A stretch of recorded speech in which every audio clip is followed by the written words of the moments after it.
አመሰግናለሁ። እንግዲህ የ2017 በጀት ዓመት የመጀመሪያው ግማሽ ዓመት ጠቅላይ ሚኒስትር ዶክተር አብይ አህመድ ከምክር ቤት አባላቱ ለተነሱላቸው ጥያቄዎች የሰጡትን ምላሽና ማብራሪያ የያዙ የምክር ቤት አጠቃላይ አሃዛዊ መረጃዎችን ስንመለከት አንዱ ኢንዱስትሪ ነው። እንግዲህ ኢንዱስትሪን በተመለከተ ከተነሱት ውስጥ የኃይል አቅርቦት ካለፈው ዓመት ጋር ሲነጻጸር 50 በመቶ ጭማሪ ያሳይቷል። የኢንዱስትሪዎች የማምረት አቅምም 61 በመቶ ደርሷል። እዚህም በዓመት 55 አዳዲስ ፋብሪካዎች ስራ ጀምረዋል።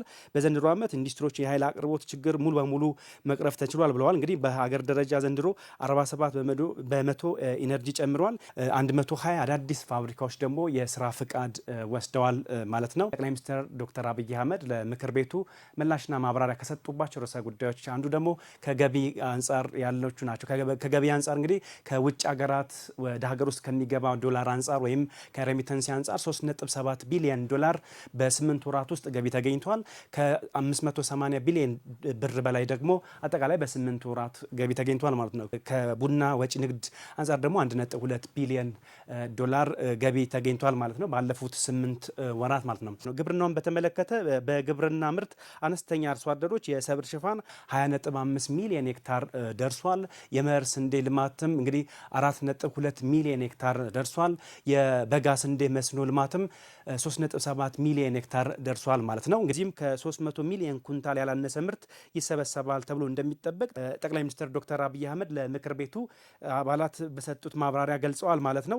እንግዲህ እዚህ ጋር የቡና ኤክስፖርትን ስንመለከት ከቡና ኤክስፖርት የተገኘ ገቢ ስንመለከት ደግሞ 700 ሚሊዮን ነበር ከለውጡ በፊት። አሁን ላይ ባለፉት 8 ወራት ውስጥ ማለት ነው 1.2 ቢሊዮን ዶላር ገቢ ማግኘት ተችሏል ማለት ነው።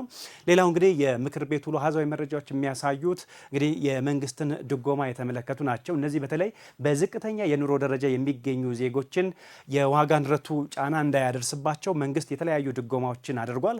ከዚህም ውስጥ እንግዲህ ለማዳበሪያ በአንድ ኩንታል 3700 ብር ድጋፍ አድርጓል ማለት ነው። እንግዲህ ለነዳጅ ደግሞ 72 ቢሊዮን ብር አጠቃላይ በዚህ ባለፉት 8 ወራት ውስጥ ድጋፍ ተደርጓል።